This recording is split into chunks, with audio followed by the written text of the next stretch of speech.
దానియేలు గ్రంథము 6వ అధ్యాయము 22వ వచనమండి. నేను నా దేవుని దృష్టికి నిర్దోషినిగా కనబడితిని గనుక ఆయన తన దూతను పంపించి సింహములు నాకు ఏ హాని చేయకుండా వాటి నోలను మూయించెను. శుద్ధ నామానికి మహిమ కలుగుగా. శ్రమలలో నేను అతనికి తోడై ఉంటానని దేవుడు సెలవిస్తున్నాడు. ప్రక్క చెల్లితమ్ముడా, శ్రమలు కలిగినప్పుడు, బాధలు కలిగినప్పుడు దేవుడు మనతో ఉంటాడండి. మనకు తోడుగా ఉండి నడిపిస్తాడు.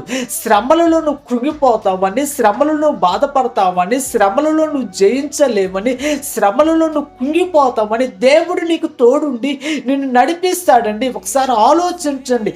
దానియేలును తీసుకెళ్లి సింహాల బోను లేస్తే దేవుడు దానియేలుతో లేడా? సింహాలను నోర్లు మూపించాడే దేవుడు. అదే రీతిగా షడ్రక్ మేషక్ అబద్గోలు అగ్ని గుండములు వేస్తే అగ్ని గుండంలో కాలిపోతుంటే 4వ వ్యక్తిగా ఉండి వారితో తిరగలేదా? దేవుడు వారిని కాపాడలేదా?